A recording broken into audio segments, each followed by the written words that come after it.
하나님께서 내려주시는 은혜가 저와 우리 교우 여러분들 위해 임하시길 빕니다. 사울 왕으로부터 시작된 이스라엘 왕국은 아시는 것처럼 남유다와 북이스라엘로 분열되어서 역사를 이어가게 되었습니다. 그러다가 기원전 8세기 말경에 아수르 제국의 영향권에 들어가고 얼마 버티지를 못하고 북이스라엘 왕국, 남유다 왕국 이렇게 차례로 나라를 잃어버리게 됩니다.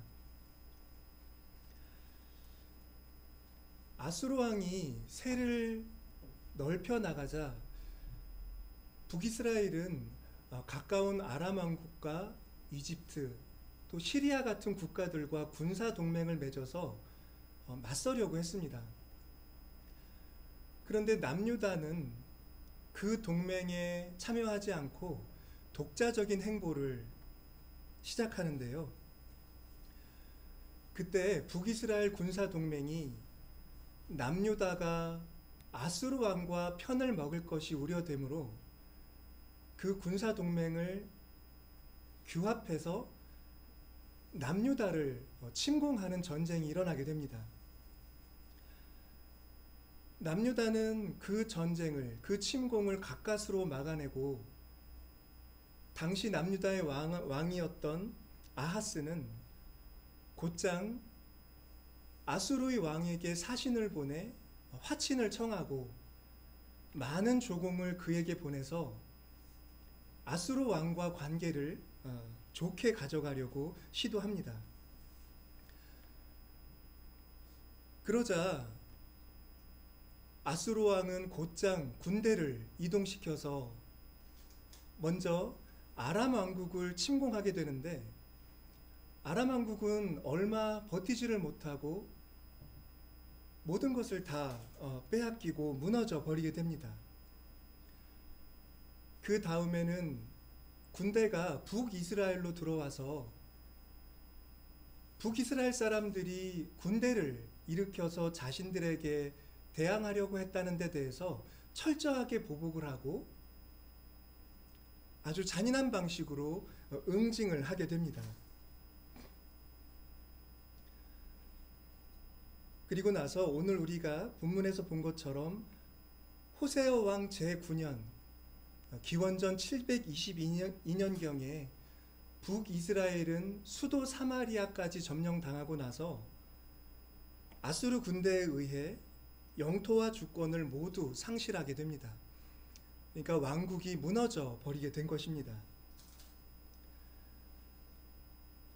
아수르에 편들었던 남유다 왕국은 그 지배 속에서 얼마간 존속할 수 있었지만 아수르를 무너뜨리고 새롭게 일어난 바벨론 제국에 의해서 마찬가지로 처참하게 멸망하고 마는데, 그것은 북이스라엘 왕국이 무너지고 나서 136년 후에 일어난 일이었습니다. 오늘 우리가 읽은 이 열왕기하 본문은 그와 같이 북이스라엘과 남유다 왕국의 멸망의 그 역사를 기록하되, 그 두 왕국이 왜 무너졌는지에 대한 신학적인 평가를 내리고 있는 본문이라고 말할 수가 있습니다. 그 핵심 내용은 여러분들이 보신 것처럼 이스라엘 자손이 하나님에게서 멀어져 다른 신을 따라갔고, 이스라엘 왕들이 어떤 통치 수단으로 신앙을 혼합시키는 그것을 거부하지 못하고 그 종교 혼합주의의 습속에 빠져들어간 것이 두 왕국이 멸망하게 된 이유다라고 오늘 열왕기하서는 우리에게 말씀해주고 있습니다. 이스라엘 자손이 행한 일들은 모두 다 하나님의 계명에 반하는 것들이었습니다. 그들은 우상을 제조해서 소유했고, 해나 달 같은 천체를 숭배했습니다. 그것은 당시에 이방 사회에서는, 이방 세계에서는 아주 흔했던 어떤 종교적인 양태였지요. 뿐만 아니라 우리가 몰록신의 숭배다라고 하는 말로 기억하는 것처럼 자녀를 제물로 삼아서 드리는 일도 있었던 것 같은데, 오늘 본문은 이스라엘 백성들도 그런 습속을 받아들여서 자기의 자녀들을 불 가운데 지나가게 했다라는 사실도 기록하고 있습니다. 특히 본문 17절을 보시면 그들이 스스로 팔려 여호와 보시기에 악을 행했다라는 언급도 하고 있는데, 하나님 보시기에 악을 행했다는 이 언급은 조금 다른 내용을 비유적으로 말씀하는 것으로 볼 수가 있습니다. 하나님의 계명이 명하고 있는 사회적인 행위, 가난한 이웃을 돌보고 힘없는 여성들, 그리고 그 땅에 몸붙여 사는 외국인들을 차별하지 않고 뭔가 그들에게도 몫을 줘야 한다는 그 계명들을 이스라엘 자손이 지키지 않았다는 것, 그것이 바로 하나님 보시기에 악을 행했다라는 말이 함축하고 있는 그런 그들의 잘못이라고 해석할 수가 있습니다. 다시 말해서 이스라엘 자손이 하나님을 떠나서 그들의 신앙을 순수하게 지키지 못하고 우상 숭배와 주술로 범벅이 되어서 타락한 결과 그들의 삶에서 하나님의 말씀을 어기는 일이 만연하게 되었고, 하나님이 그 악을 더 이상 참지 못하시고 그들을 그 약속의 땅에서 내쫓으셨다라고 하는 것이 북이스라엘과 남유다 왕국의 멸망에 대한 이 열왕기 역사가의 평가라고 말씀할 수가 있는 것입니다. 우리는 몇 주 전에 사무엘기에서 이스라엘이 어떻게 왕조를 세우게 됐는지를 읽어본 바가 있습니다. 그때 이스라엘의 장로들이 사무엘을 찾아가서 우리에게도 왕을 세워달라라고 요구했었습니다. 그때 하나님께서 그들에게 이런 말씀을 들리게 하셨습니다. 사무엘을 통해 이는 그들이 너를 버림이 아니요 나를 버려 자기들의 왕이 되지 못하게 함이니라. 내가 그들을 애굽에서 인도하여 낸 날부터 오늘까지 그들이 모든 행사로 나를 버리고 다른 신들을 섬긴 같이 내게도 그리하는도다 라고 하나님은 말씀하신 바 있었습니다. 그러니까 하나님은 이스라엘이 왕을 세워달라고 요구하던 그 시초부터 그들이 하나님을 버리는 결과가 어떻게 될지 내다보고 계셨다라고 말할 수가 있는 것입니다. 이스라엘 자손은 이렇게 그들이 하나님을 버리고 선택했던 왕을 선택했다고 하지만 사실은 그 선택으로 말미암아 이방의 모든 악한 문화들의 문을 연 것이고, 그리고 그들의 그 선택이 바로 오늘처럼 그들의 왕국을 무너지게 했다라는 걸 우리는 확인할 수가 있습니다. 자, 그런데 하나님을 버린다고 표현하는 그런 이스라엘의 행태, 하나님을 버리는 것 같진 않고 왕을 세우고 뭔가 문화적으로 다양성을 띠는 것처럼 보이지만, 성서가 그들이 하나님을 버렸다라고 표현하고 있는 그런 행태는 우리가 오늘 읽은 그들의 멸망의 역사에서도 아주 구체적으로 나타나고 있음을 볼 수가 있습니다. 아주 뚜렷한 양태 하나는 하나님께서 거듭해서 여러 선지자를 그들에게 보내셔서 그들의 잘못을 깨우쳐 주시고 그 악에서 돌이키게 하려고 하셨음에도 그들이 그 말씀을 듣지 않았다라고 지적하는 말씀에서입니다. 하나님이 보내신 종들을 거부하고 그 말씀들을 제대로 새겨 듣지 않는 그 일이 하나님을 버리는 일의 또 다른 모습이었다라는 말씀입니다. 그런데 그 주제, 곧 이스라엘이 하나님을 버리는 일, 하나님이 보내신 종들을 버리는 일, 그 중요한 주제가 마가복음에서 읽은 예수님의 포도원 일꾼의 비유에서도 나타나고 있다는 점, 그 점에 우리들이 오늘 새겨야 할 메시지가 있지 않은가 하는 생각이 듭니다. 예수님의 비유에서 한 사람이 포도원을 짓기 시작합니다. 그는 아주 먼 미래를 보고, 그러니까 결실할 그런 앞날을 내다보면서 포도원을 일굽니다. 그리고 그 포도원을 둘러 울타리도 치고 즙을 짤 틀도 구비하고 뭔가 누군가에 의해 혹은 짐승들에 의해 헤쳐지는 걸 막기 위해 망대까지 세웁니다. 그리고 나서 어떤 농부들에게 그 포도원을 맡기고 새로 주고 타국에 나갑니다. 그러다가 이제 포도를 딸 무렵이 되어서 그간의 세를 받고자 종 한 사람을 그 포도원에 보내게 됩니다.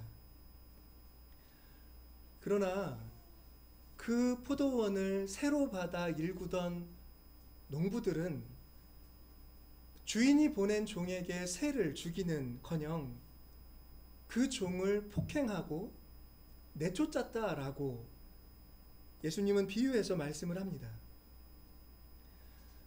그래서 이번에는 다른 종들을 보냈더니 그 역시 때리고 능욕까지 했다라고 합니다. 그들의 행위가 점점 더 심해집니다.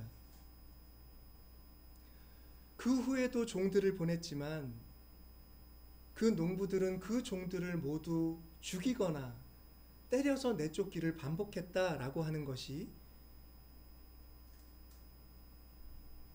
하나님의 보내신 종들을 거부하고 그 행실을 돌이키지 않았던 이스라엘 자손의 모습을 반영하고 있다.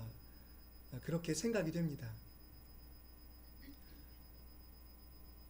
이런 일이 계속 이어지자 포도원 주인은 이번에는 마지막이다 하면서 자기의 아들을 보냅니다. 그런데 농부들은 그가 주인의 아들이라는 걸 알고 이 사람을 없애면 우리가 유산을 다 차지할 수 있다라고 하고 상속자인 그 아들을 죽여서 포도원에 그 몸을 내던져 버렸다라고 비유는 이렇게 이어지고 있습니다. 여러분, 여기서 한번 생각을 해봅니다. 이처럼 주인과의 약속을 배신한 농부들이 어떻게 되겠습니까? 그들이 생각한 대로 포도원을 차지할 수 있을까요? 그런 일은 있을 수가 없을 겁니다. 왜냐하면 포도원 주인이 와서 그들을 벌하고 쫓아내고 자기의 종들과 아들을 죽인 책임을 물을 것이기 때문입니다.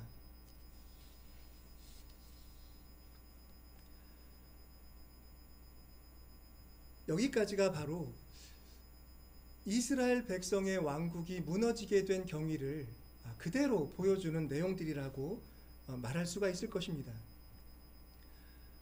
이스라엘 자손도 우상을 따르는 왕들 편에 서서 하나님이 보내신 엘리야, 아모스, 이사야 같은 그 당대의 예언자들을 맞섰고 또 거부했습니다.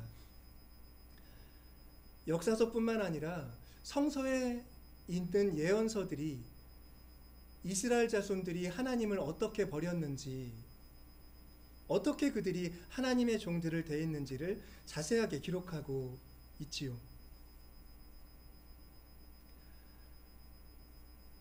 그러므로 우리는 이스라엘 자손이 이렇게 그 왕권을 다 상실하고 영토와 주권을 빼앗기고 그 땅에서 내쫓기게 된 것, 그것은 그들의 선택의 결과였고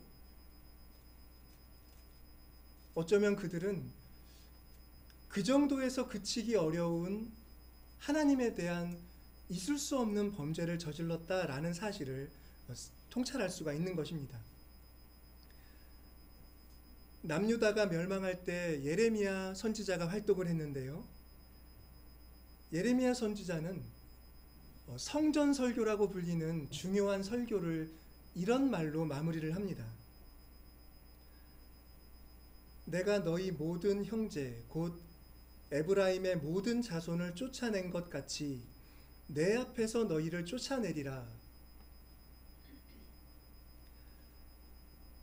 이것이 당신을 버린 백성들에 대한 하나님의 어떤 심판이었다라는 걸 예언자들은 이렇게 말씀해주고 있는 것입니다. 자, 여러분, 그런데 제가 계속해서 북이스라엘과 남유다의 멸망이라는 표현을 썼습니다. 그런데 멸망이라는 말이 적절해 보이십니까? 북이스라엘과 남유다가 그때 아수르에 멸망했다라고 우리가 쉽게 얘기를 하는데, 사실 성서는 그 당시의 상황을 멸망이라는 말로 말하지 않고 그들이 그 땅에서 쫓겨났다라는 표현을 계속 쓰고 있다라는 사실입니다. 방금 예레미야가 말한 것도 내 앞에서 너희를 쫓아내리라 라는 말씀이었고요. 오늘 본문에서도 이렇게 마무리가 되지요. 여호와께서 드디어 이스라엘을 그 앞에서 내쫓으신지라 라고 말씀을 하고 있는 것입니다. 그러니까 북이스라엘과 남유다의 멸망은 어떤 죽임으로 완전하게 종말이 이루어지는 그런 것과는 좀 다르고 오히려 사실상 유배다라는 사실을 우리는 성서의 표현들을 통해 알아볼 수가 있다는 사실입니다. 유배가 어떻게 다른가요? 그냥 탁 맞아서 거기서 죽지 않고 그 땅에서 살 권리를 빼앗기고 이방 땅으로 쫓겨났다는 데에는 그 역시도 심판은 심판이지만 다시 돌아올 수 있는 소망은 남아있다라는 그런 메시지가 들어있다라는 것입니다. 그러니까 성서는 멸망이나 종말 같은 말을 쓰지 않고 그들이 내쫓겨갔다라고 말하면서 뭔가 그들을 벌하신 하나님의 그 심판에 그들을 다시 회복시키시려는 의지가 남아있다라는 걸 남겨두고 있다라는 사실입니다. 그 뜻은 이런 것이겠지요. 하나님은 이스라엘 자손에게 버림을 받으시고 당신이 보내신 종들이 무시당하는, 멸시당하는 어폐가 있지만 그런 순환을 계속 반복해서 겪으셨는데도 하나님은 그 백성이 당신을 버리는 것처럼 그 백성을 버리지는 못하셨다. 그런 표현이 가능하게 되는 것입니다. 예수님의 말씀에도 그런 요소가 들어 있습니다. 포도원 일꾼의 비유에서 주인의 신의를 저버린 농부들에게 어떤 결말이 있었습니까? 예수님은 살인을 저지른 그 농부들은 주인에 의해 죽게 되리라, 멸망되리라 라는 그런 심판을 판결하셨습니다. 그런데 예수님의 비유를 전체로서 들어보면 실제로 그 주인이 와서 그 종들을 진멸했다라는 그런 결말이 아니라 오히려 시편 기자의 말씀을 가져와서 하나님이 행하시는 일을 보고 놀라워하는 그 말씀을 가지고 오셔서 뭔가 또 다른 희망이 남아있는 그런 메시지를 백성들에게 말씀하고 있음을 우리가 볼 수가 있다라는 것입니다. 건축자가 버린 돌이 집 모퉁이의 머릿돌이 되었나니 이는 여호와께서 행하신 것이요 우리 눈에 기이한 바로다 라는 그 말씀이 이 비유의 결론으로서, 이 비유의 교훈으로서 이렇게 주어졌다라는 말씀입니다.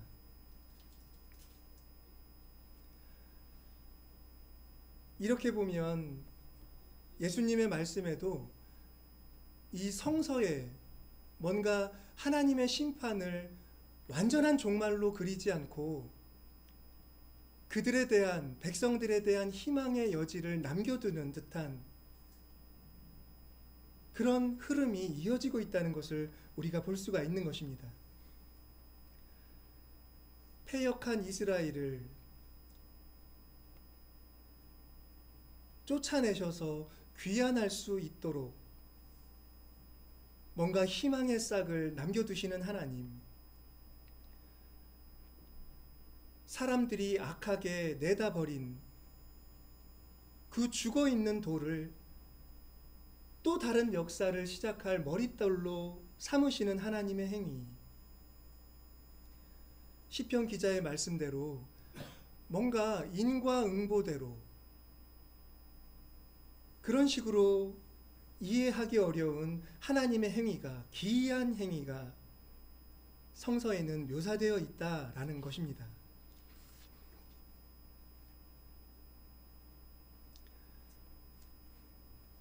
여러분, 성서가 오늘 우리에게 보여주는 것은 바로 그런 것이지요.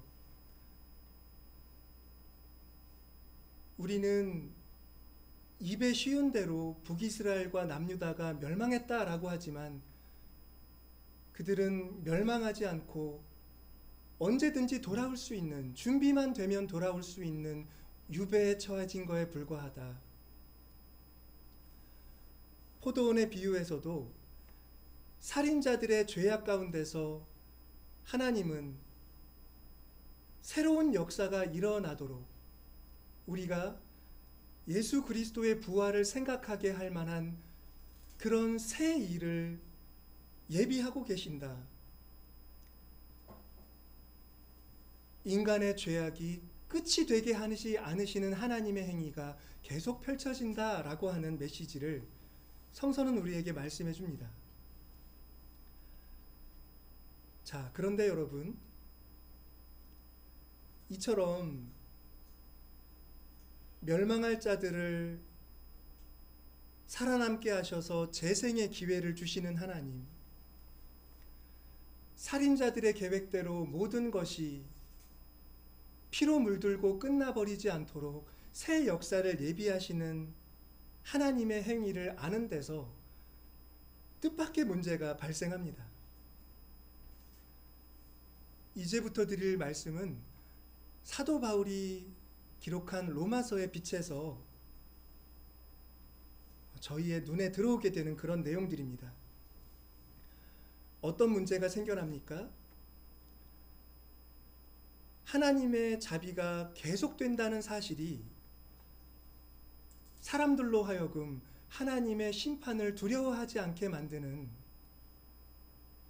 하나님의 심판에 대한, 엄중한 말씀에 대한 어떤 두려움을 갖지 않게 만드는 모순적인 일이 우리 인간들에게서 일어난다라는 것입니다.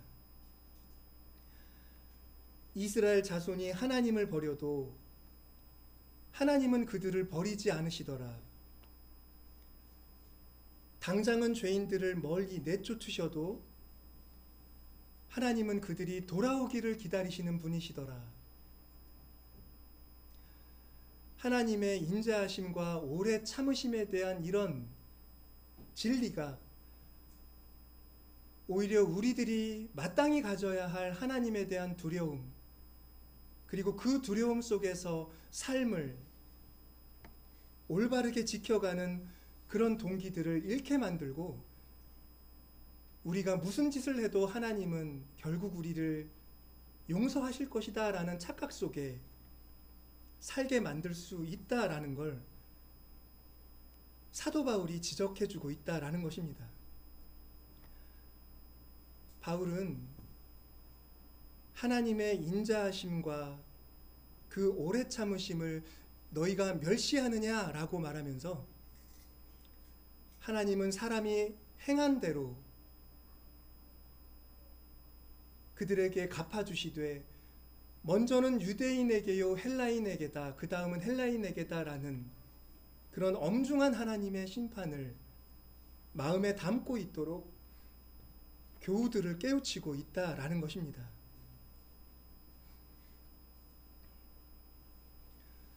여러분, 이것이야말로 우리가 오늘 깊이 생각해 봐야 할 우리들의 죄의 깊은 사악함이고 어두움이 아닐까 하는 생각을 가져봅니다.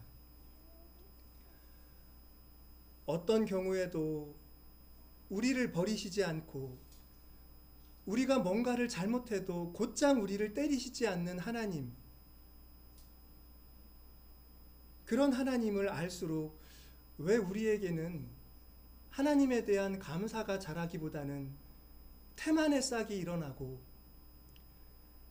하나님 앞에 잘못됐던 것들을 또 반복하게 되는 그런 악하고 무딘 마음이 더 강해지는 것인가? 바울의 이런 지적은 우리의 죄의 관계가 얼마나 교묘한 것인지를 우리에게 가르쳐 주고 있습니다. 여러분, 요즘 우리 사회에는 권력자들의 잘못을 엄히 벌해야 한다라는 그런 목소리가 높습니다. 연일 사법부에서 일어나는 일들이, 또 사회 지도층이 보여주는 일들이 우리를 당황스럽게 하고 실망스럽게 하고 있지요.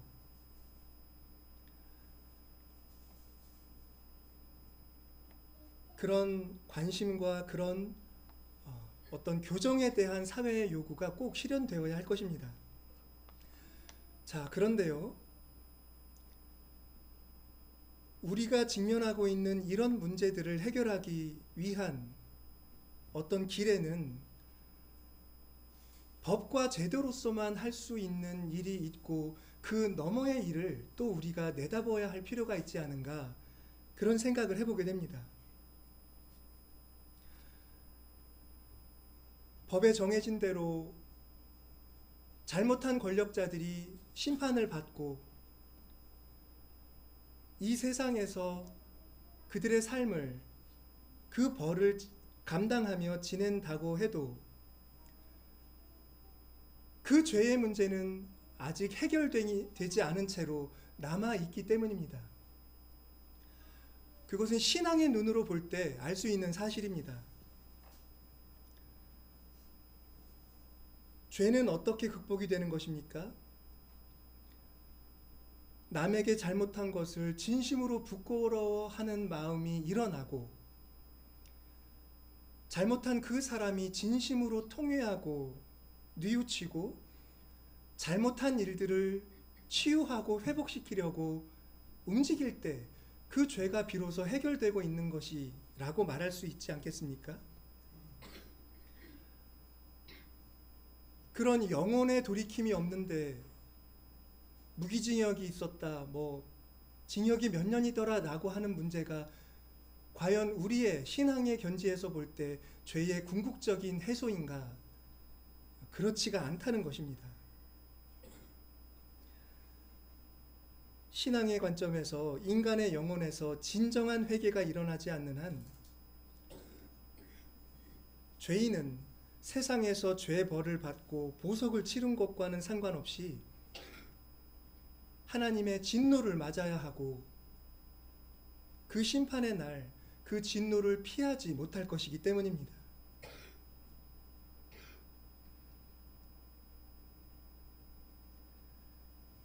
여러분, 그런데 지금 우리가 이렇게 세상 사람들이 우리 사회에서 일어나고 있는 일들을 이야기하지만 결국 그들도 또 우리도 하나님의 심판대 앞에 나타나야 합니다.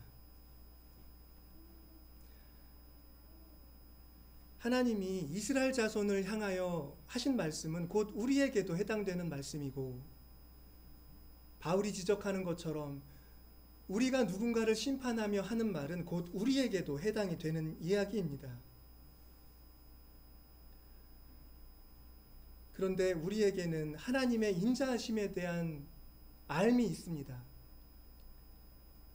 그런데 이 알미, 바울에 의하면 우리로 하여금 그 심판을 온전히 준비하지 못하게 하는 그런 어떤 악한 계기가 될 수가 있다라는 것입니다.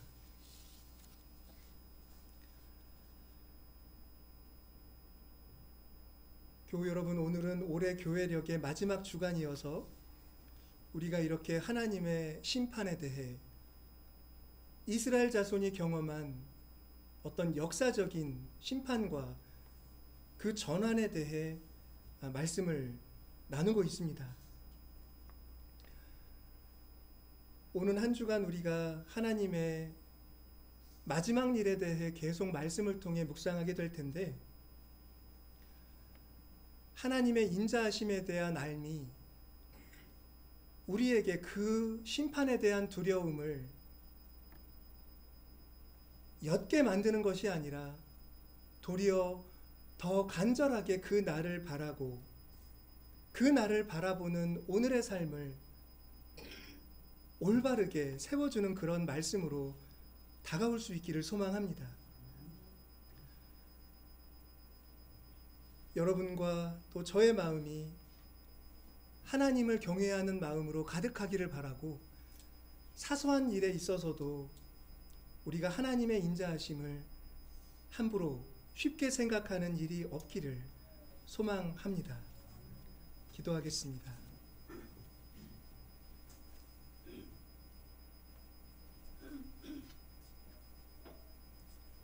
자비로우신 하나님, 이스라엘 자손이 하나님을 버리고 하나님의 종들이 전한 말씀을 외면하고 그렇게 포도원 농부처럼 행하였을 때 그들의 결말은 죽음이었습니다. 그러나 하나님은 그들에게 다시 한번 참으셨고 그들에게 유배기를 주시어 그들이 잘못을 깨닫고 돌아올 수 있는 기회를 남겨주셨습니다. 이 진리가 하나님을 아는 자들의 신앙을 나태하게 만들 수 있다는 오늘 말씀의 견책이 너무나도 두렵게 다가옵니다. 우리들도 하나님을 바라보며 믿음을 가지고 산다고 하지만 하나님의 일을 얼마나 소홀히 하며 하나님에 대한 참된 두려움을 갖지 못하고 있는지 돌아보게 해주심을 감사드립니다. 다가오고 있는 하나님과의 만남의 때를 이 말씀에 비추어 나태함 속에 맞이하지 아니하도록 저희들을 깨워주시고 마지막 때를 등불을 켜고 서서 오시는 주님을 맞이하는 종들로 살아갈 수 있도록 저희의 삶을 주장하여 주시옵소서. 예수 그리스도의 이름으로 기도드립니다.